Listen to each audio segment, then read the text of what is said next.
Tonight, growing backlash after Arizona's Supreme Court upheld a law from 1864 that criminalizes all abortions except to save the mother's life. Republican lawmakers in the state blocking Democratic efforts to repeal it. The issue sure to be a flashpoint in the race for the White House. Donald Trump, who just this week said states should decide their own abortion policy, now saying Arizona went too far. ABC's Rachel Scott is in Phoenix tonight. Shame on you! Shame on you! Tonight, outrage in Arizona.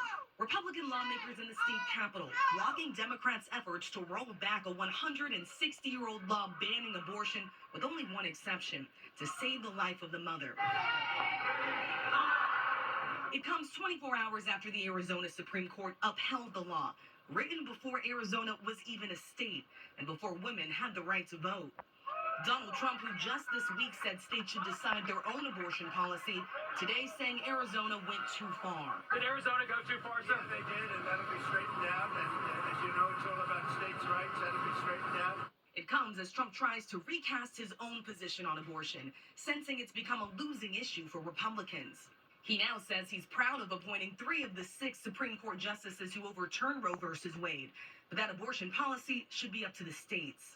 It was an incredible thing, an incredible achievement. We did that, and now the states have it, and the states are putting out what they want. It's the will of the people. Just weeks ago, Trump was floating the idea of a national ban on abortion, but today he said he would not sign one. Over the years, Trump's position on abortion has swung back and forth. I'm very pro-choice. I'm pro-life. Trump once said there should be some sort of punishment for women who get abortions, a position he quickly walked back. Today, he refused to say whether he believes doctors should face punishment for performing abortions, as they do right now in Arizona and other states. Do you think a doctor should be punished for performing abortions? I'll let that be to the states. You know, everything we're doing now is states. Today, the Biden campaign saying Donald Trump set out to overturn abortion rights in America, and he did, insisting Trump owns the suffering and chaos happening right now. And when asked his message to the people of Arizona, a key campaign battleground, tonight President Biden was blunt. Elect me.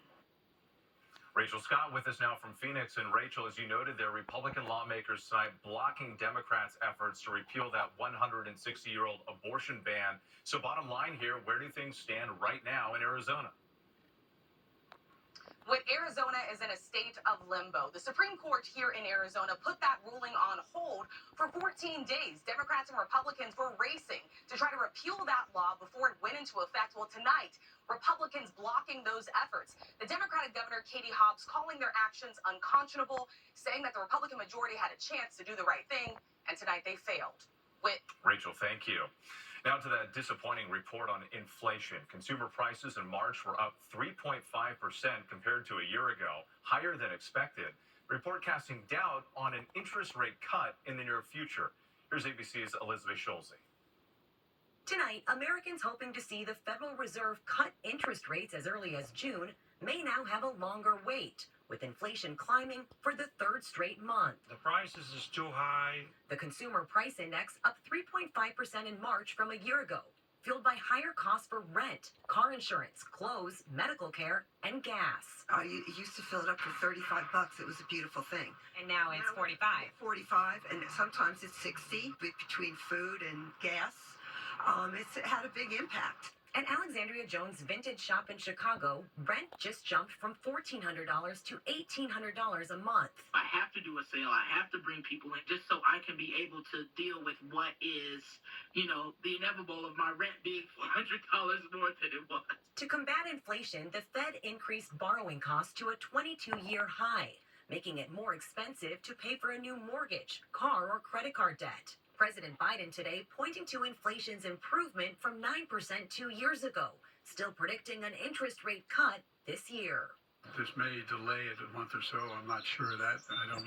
We don't know what the Fed is going to do for certain.